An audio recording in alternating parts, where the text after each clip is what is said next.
नमस्कार बच्चों, मैं डिम्पल सैनी लेकर आई हूँ आपके लिए हिंदी व्याकरण। हिंदी व्याकरण में हम पढ़ रहे हैं अभी संधि। ठीक है, हमारे जो अगले 2 टॉपिक हुए हैं, 2 क्लास हुई है, उनमें हमने स्वर संधि पढ़ी है और व्यंजन संधि पढ़ी है।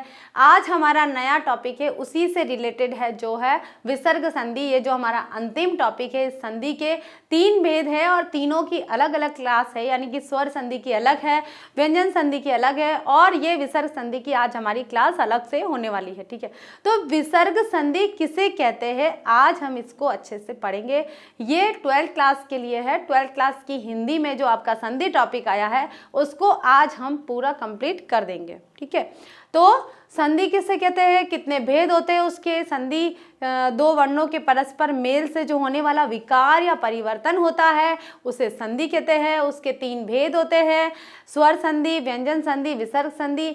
स्वर और व्यंजन हम पढ़ चुके हैं। स्वर में स्वरों का मेल होता है, व्यंजन में व्यंजन और स्वर या व्यंजन व्यंजन दोनों का मेल हो सकता है। ठीक है, अब हम पढ़ रहे हैं विसर्ग संधि, जिसमें विसर्ग और आगे हम स्वर या व्यंजन जो भी लगा सकते हैं उसका मेल होता है और उसके मेल से जो होने वाला परिवर्तन होता है उसे हम कहते हैं व्यंजन संधि। ठीक है, सॉरी, विसर्ग संधि। ठीक है, जो विसर्ग होता है वह या तो लुप्त हो जाएगा, संधि युक्त शब्द बनाएंगे तो विसर्ग लुप्त हो जाता है, और संधि विच्छेद करेंगे तो जो लुप्त हुआ स्वर या व्यंजन जो भी है उसका वो सारा विसर्ग में कन्वर्ट हो जाएगा। तो इसके भी नियम हैं, हम नियम से पढ़ेंगे। हिंदी व्याकरण में संधि को नियम से पढ़ा जाता है। केवल स्वर संधि है जिसके नाम होते हैं, बाकी व्यंजन और विसर्ग संधि में हम इसे अब नियम से ही पढ़ेंगे। ठीक है, तो हम पढ़ रहे हैं इसका पहला नियम। पहला नियम क्या है विसर्ग संधि का, ये हमारा पहला नियम है। अगर ओ के बाद कोई सघोष व्यंजन या ये थ नहीं है, इसे य कहेंगे।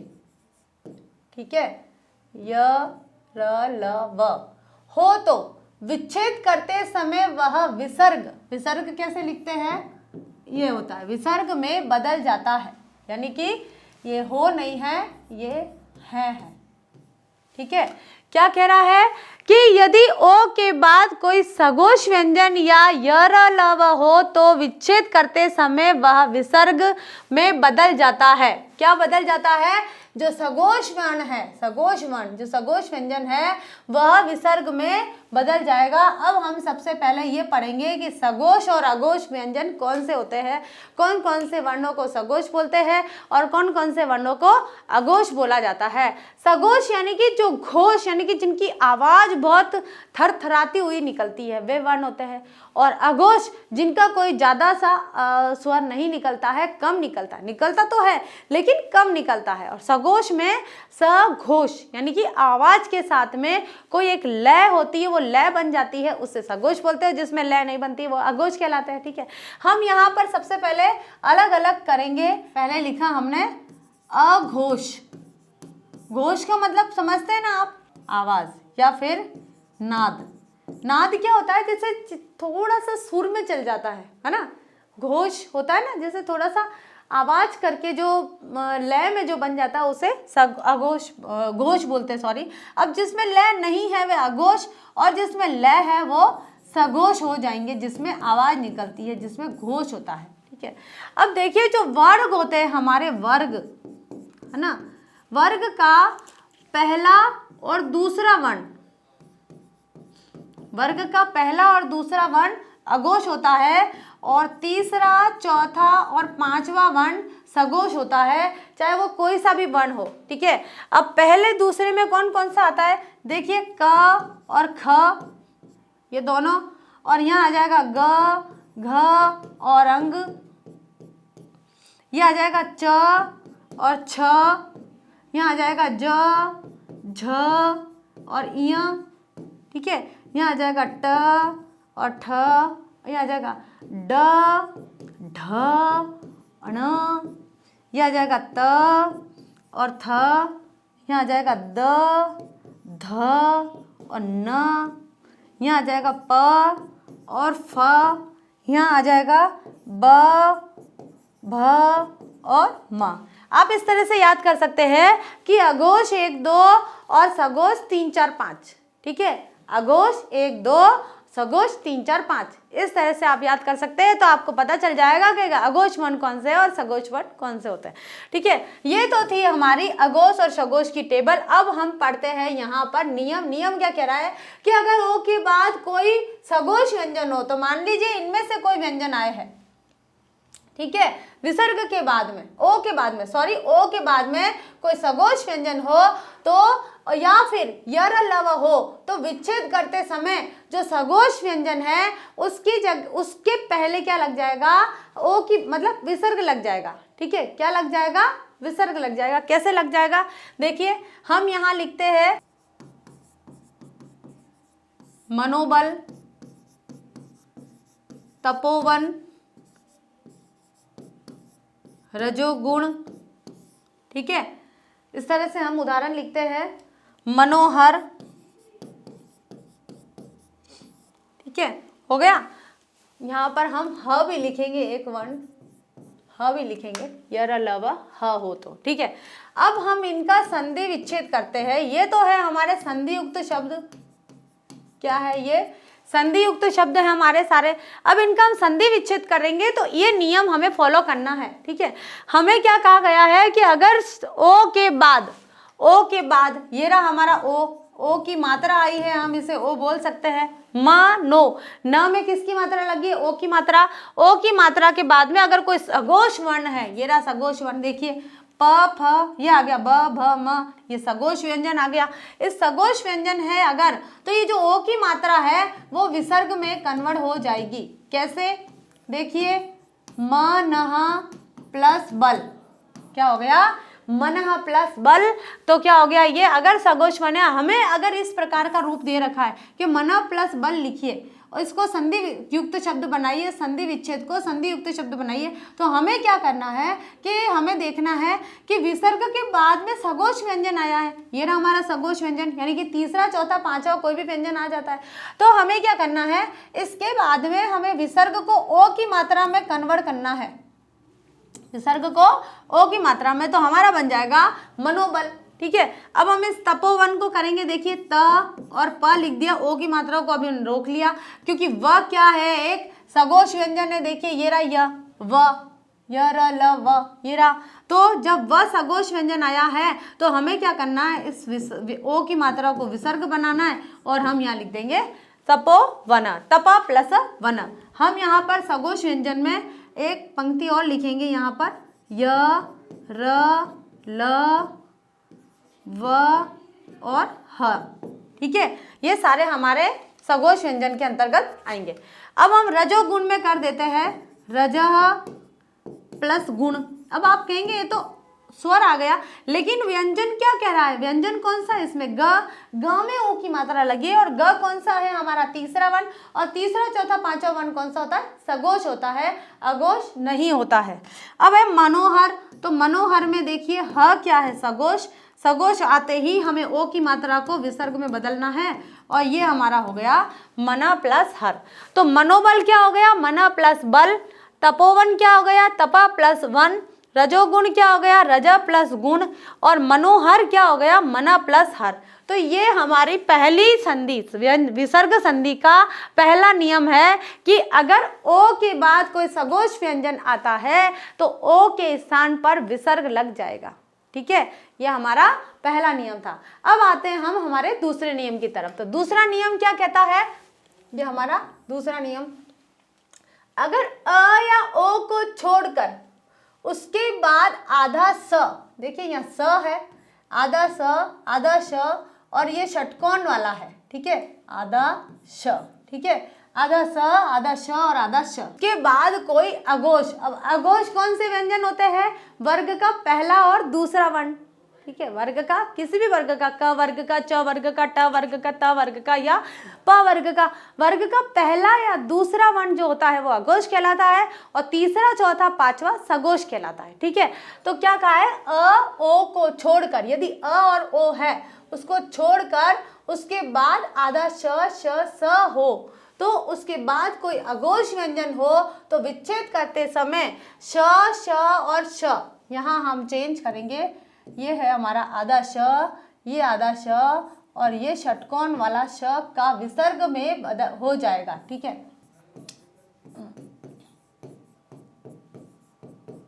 ठीक है, ये बन जाएंगे। क्या कह रहा है, ये जो आधा स है और आधा श है और आधा श है, ये सब विसर्ग में बदल जाएंगे। इन सब का रूप क्या हो जाएगा, विसर्ग हो जाएगा, अगर किसी वर्ण के बीच में, शब्द के बीच में ये वर्ण आते हैं तो। अब ये देखिए कैसे आते हैं ये सारे वर्ण, ये सारे वर्ण कैसे आते हैं ये हम देखते हैं। ठीक है, जैसे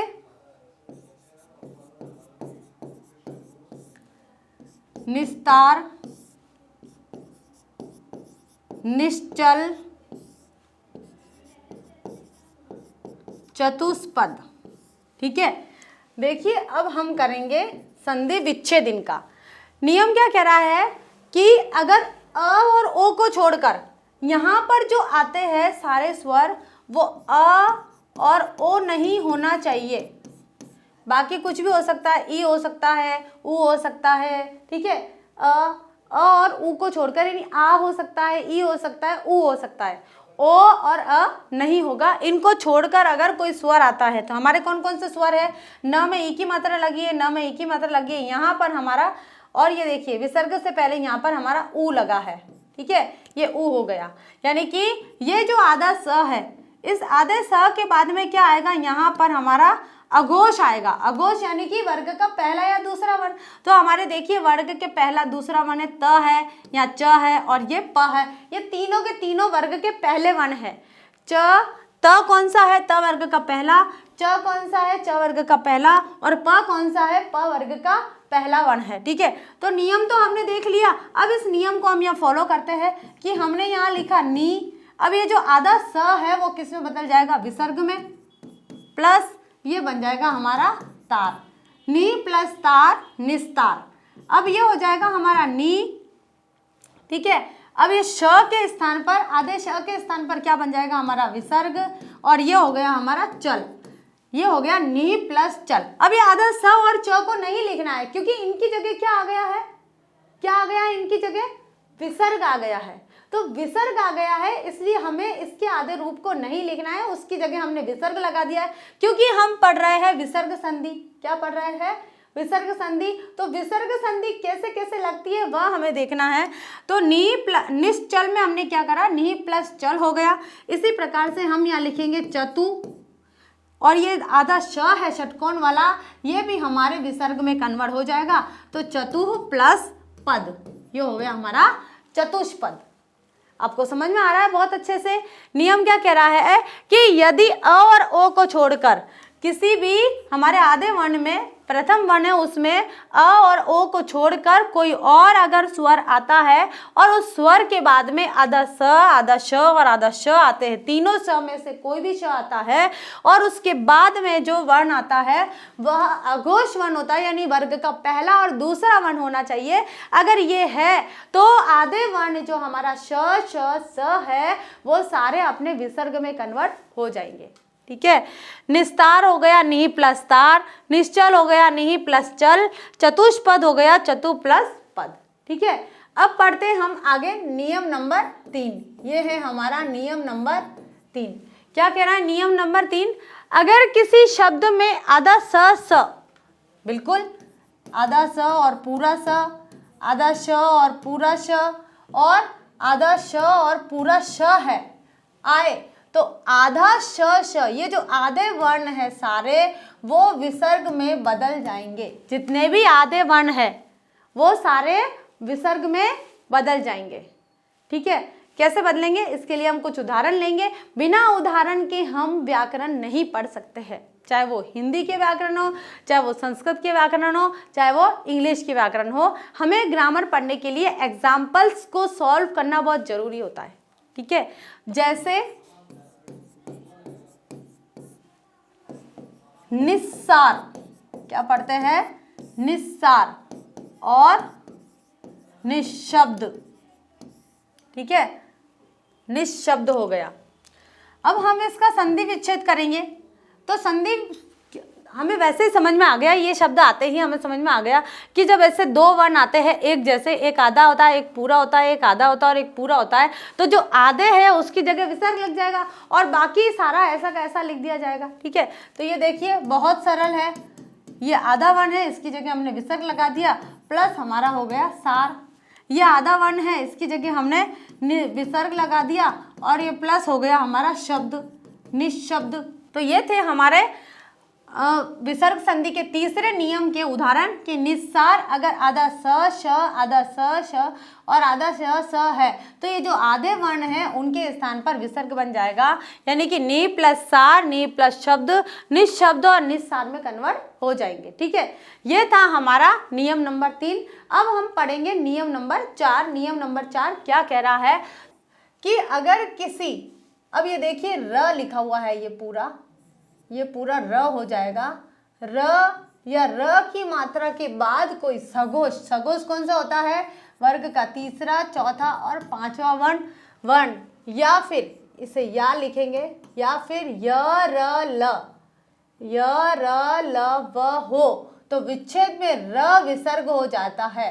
क्या कह रहा है कि अगर र की मात्रा है, ठीक है, तो ये जो र है वह विसर्ग में बदल जाएगा। कब, अगर पहला वर्ग प्लस के इधर तो र है और प्लस के इधर कोई सगोश है। सगोश का मतलब आप समझते हैं कौन सा, तीसरा, चौथा और पांचवा वर्ण। ठीक है, अगर कोई सगोश है तो ये जो र है वह विसर्ग में बदल जाएगा।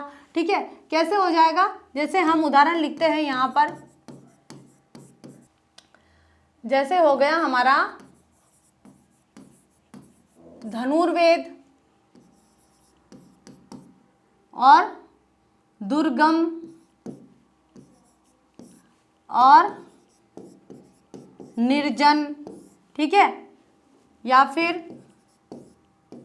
निर्धन। ठीक है, बहुत से वन हो गए हमारे। कैसे होगा, धनुर्वेद। अब क्या कहा है कि र के बाद में, र के पहले देखिए सबसे पहले तो स्वर आ गया हमारा, कोई भी स्वर आ सकता है और उस स्वर के बाद में कोई र की ध्वनि आती है, तो और उस र की ध्वनि के बाद में कोई सगोश वर्ण होना चाहिए, सगोश। ठीक है, सगोश मतलब कि या तो वर्ग का तीसरा, चौथा, पांचवा वर्ण हो या फिर य र ल व ह हो, ये सारे सगोश वर्ण कहलाते हैं। इनमें से अगर कोई वर्ण है तो नियम क्या कहेगा कि र का विसर्ग हो जाएगा। अब यहाँ हम संधि विच्छेद करेंगे, ये हो गया हमारा धनु और ये हो गया हमारा वेद। अब ये जो र का उच्चारण है, आधा र है, आधा र ही है, आधा र रेफ में बदल जाता है, ये हमारा विसर्ग बन जाएगा। तो क्या होगा, धनु प्लस वेद, तो क्या हो जाएगा, धनुर्वेद हो जाएगा। अब दुर्गम है तो दुहु प्लस गम, ये हो गया दुर्गम, क्योंकि र हमने क्या करा, विसर्ग में कन्वर्ट कर दिया। अब है हमारा निर्जन, निर्जन में भी हम ऐसे ही करेंगे, नी और र की ध्वनि है उसको हम विसर्ग में बदलेंगे और ये हमारा हो जाएगा जन, तो नी प्लस जन हो गया। अब है हमारा नी प्लस धन, तो ये हो जाएगा निहि प्लस धन, ये हो गया हमारा निर्धन, क्योंकि जो र की ध्वनि है वो सारी की सारी विसर्ग में कन्वर्ट हो जाएगी।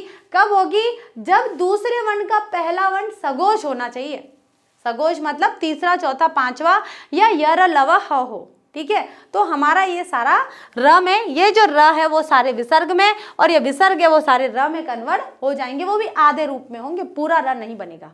ठीक है, ये था हमारा नियम नंबर 4। अब हम पढ़ते हैं हमारे नियम नंबर 5 को। हमारा नियम नंबर 5 क्या कह रहा है कि ई ऊ के बाद, ई ऊ का मतलब यह है कि अगर किसी वर्ण में बड़ी ई की मात्रा है या किसी वर्ण में बड़े ऊ की मात्रा है, सॉरी बड़े ऊ की बोलेंगे हम यहाँ पर, इस प्रकार से मात्रा लगी हो और बाद में र लिखा हुआ है।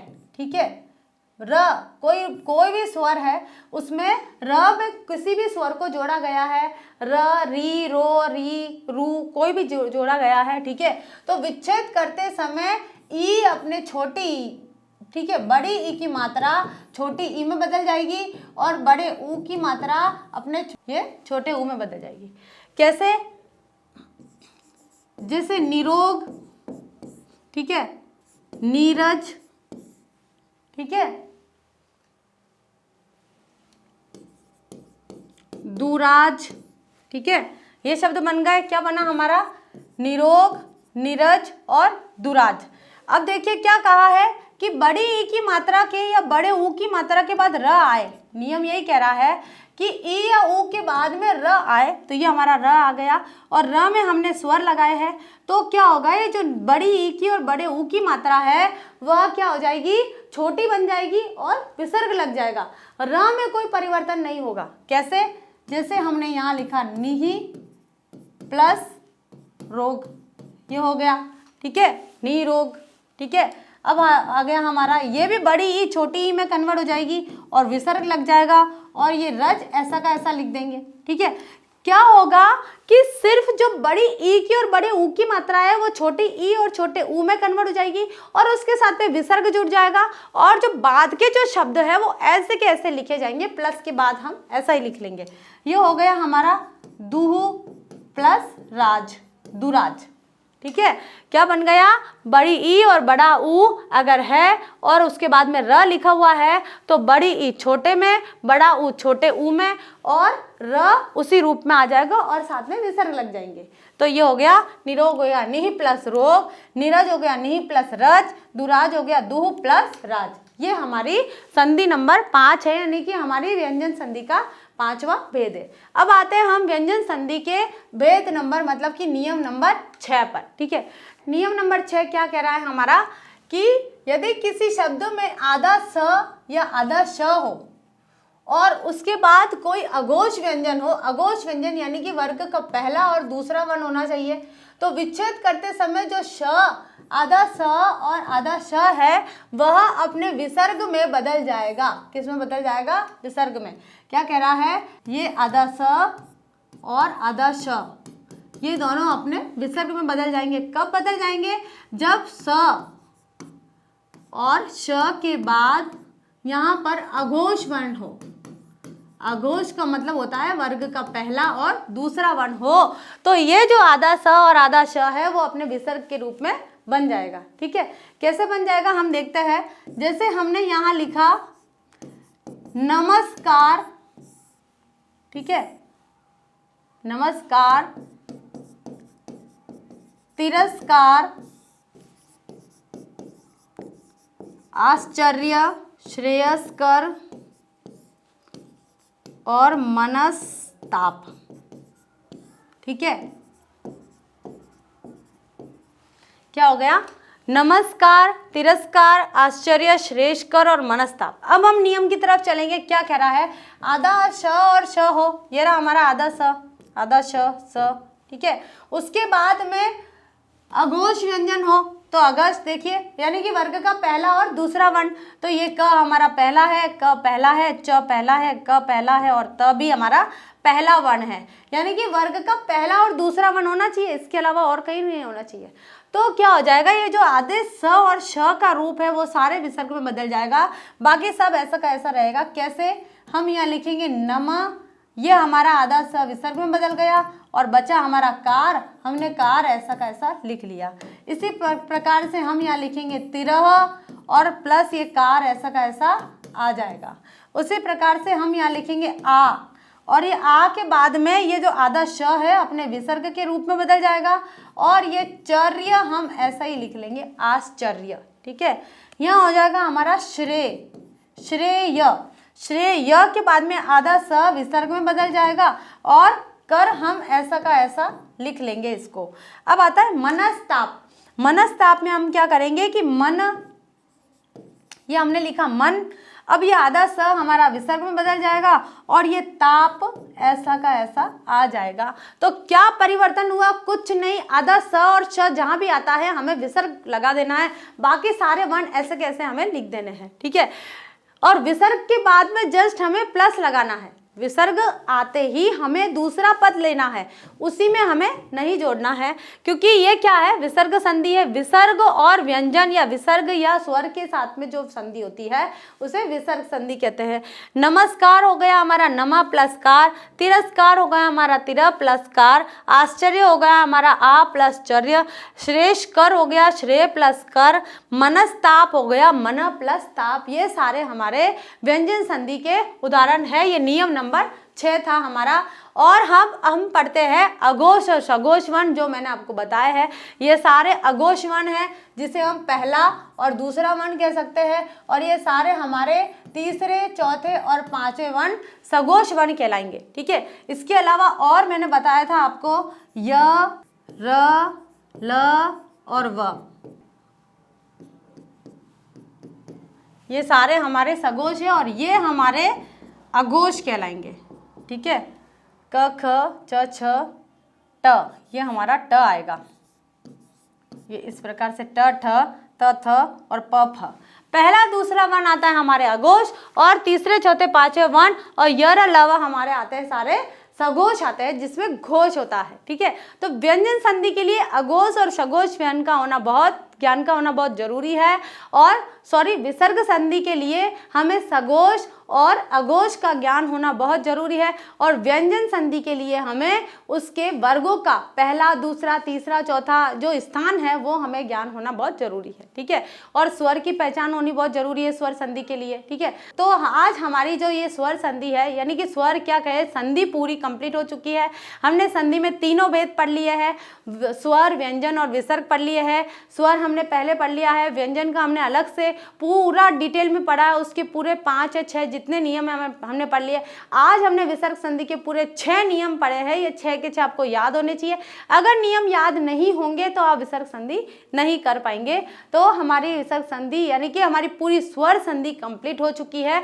अब हम नया टॉपिक लेके 12th क्लास का नया टॉपिक हिंदी ग्रामर का लेके फिर से हाजिर होते हैं। तब तक के लिए धन्यवाद।